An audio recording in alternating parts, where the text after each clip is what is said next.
ফেসবুকে সফলতা পেতে চাইলে আমাদের বেশ কিছু কৌশল অবলম্বন করতে হবে। আজকের এই ভিডিওতে আমি ওই সকল কৌশল সম্পর্কে আপনাদের জানাবো। তো অবশ্যই ভিডিওটি আপনারা শেষ পর্যন্ত কন্টিনিউ করবেন। তবে তার আগে অবশ্যই বলবো, যারা আজকে আমার এই ভিডিওটি প্রথম দেখছেন তারা অবশ্যই আমার এই পেজটি ফলো করবেন, এবং যারা ইউটিউব থেকে দেখছেন তারা অবশ্যই পেজটি সাবস্ক্রাইব করে সাথে থাকবেন। এবং আপনাদের কাছে যদি ভিডিওটি গুরুত্বপূর্ণ মনে হয় তাহলে অবশ্যই ভিডিওটি শেয়ার করে অন্যকে দেখার জন্য সুযোগ করে দেবেন।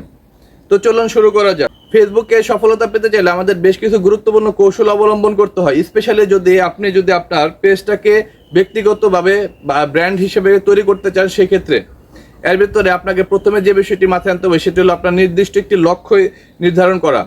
কারণ কিসের জন্য আপনি ফেসবুকে সফল হতে চান, আপনার এখানে আপনি কি ধরনের কাজ করতে চান, আপনার এখানে কন্টেন্টটা কি হবে, আপনি কি ধরনের ভিডিও মানুষকে দেখাতে চাচ্ছেন, বা আপনার ভিডিওর মাধ্যমে মানুষকে কি ধরনের মেসেজ দিতে চাচ্ছেন, এই সকল বিষয়গুলো কিন্তু আপনার যে লক্ষ্য, এই লক্ষ্যগুলো কিন্তু আপনার পরিষ্কার থাকতে হবে, এবং আপনার পরিকল্পনাগুলো কিন্তু আপনি সহজ করে সাজিয়ে নিতে পারবেন।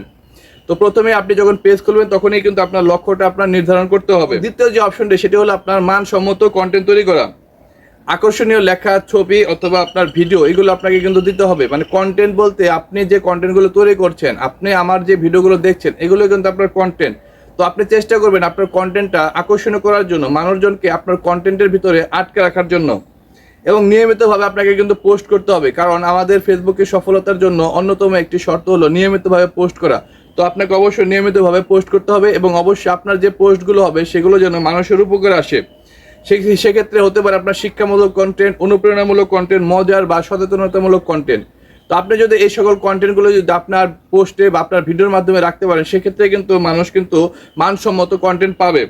এবং তৃতীয় যে অপশনটি সেটি হলো আপনার এঙ্গেজমেন্ট বাড়ানো।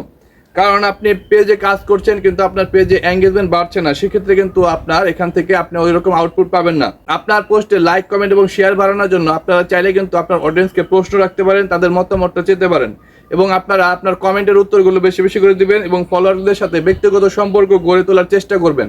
তাহলে কিন্তু আপনার ভিতরে আপনাদের সাথে তাদের একটা এঙ্গেজমেন্ট তৈরি হবে।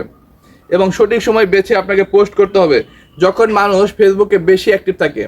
হ্যাঁ, যখন মানুষ ফেসবুকে বেশি অ্যাক্টিভ থাকে, স্পেশালি সকালবেলা এবং দুপুরবেলা, লাঞ্চ টাইমে, এবং বিকাল থেকে আপনার সন্ধ্যা 7টা-8টা পর্যন্ত আপনারা এই টাইমগুলো বেছে নেবেন যে টাইমে মানুষজন বেশি অ্যাক্টিভ থাকে, এবং ওই টাইমে আপনারা কিন্তু চেষ্টা করবেন বেশি বেশি পোস্ট করার জন্য। এবং আরেকটি গুরুত্বপূর্ণ অপশন সেটি হলো আপনার ফেসবুকের ইনসাইট। ফেসবুকের ইনসাইটটাকে আপনাকে ব্যবহার করতে হবে, যে আসলে আপনি একটা পোস্ট করেছেন, আপনার পোস্টে কীরকম ভিউজ পড়ছে, আপনার পোস্ট মানুষজন কীভাবে নিচ্ছে, ওই সকল বিষয় আপনাকে বিচার বিশ্লেষণ করতে হবে। এবং এইগুলো বিচার বিশ্লেষণ করে আপনার কিন্তু আপনার ইনসাইট থেকে শিক্ষা নিতে হবে যে মানুষজন আপনার কোন ভিডিওগুলো দেখছে। তো আপনি ওই ধরনের ভিডিওগুলো আপনি বেশি বেশি দেওয়ার জন্য চেষ্টা করবেন। এবং সবশেষ যে বিষয়টি নিয়ে আলোচনা করবো সেটি হলো আপনার গ্রুপিং এবং কমিউনিটিতে যুক্ত থাকেন। আপনার টার্গেট অডিয়েন্স, ধরেন আপনি একজন রান্নার ভিডিও দেন, আপনি একজন ফানি ভিডিও দেন, তো আপনার অডিয়েন্স কিন্তু ওই ধরনেরই। তো আপনি অবশ্যই ওই যে রান্নার যে ভিডিওগুলো দেন, আপনি ওই রান্নার গ্রুপে যুক্ত থাকবেন। আপনি ফানি ভিডিও দেন, আপনি ফানি গ্রুপে যুক্ত থাকবেন। আপনি মোটিভেট ভিডিও দেন, আপনি মোটিভেশনাল যে সকল গ্রুপগুলো আছে ওই সকল গ্রুপে যুক্ত থাকবেন। এবং ওই সকল জায়গায় কিন্তু আপনি আপনার মতামত প্রেস করতে পারেন, ওই সকল জায়গায় আপনি কিন্তু কমেন্ট করতে পারেন, এবং তাদের সাথে কিন্তু আপনি যুক্ত হতে পারেন। তাহলে কিন্তু আপনার অডিয়েন্স কিন্তু আপনার সাথে কিন্তু এঙ্গেজ হবে, আপনার টার্গেট অডিয়েন্স কিন্তু আপনি কিন্তু পেয়ে যাবেন। তো অবশ্যই আপনি আপনার টার্গেট অডিয়েন্সকে খুঁজে পেতে অবশ্যই গ্রুপে বা বিভিন্ন কমিউনিটিতে আপনি যুক্ত থাকবেন।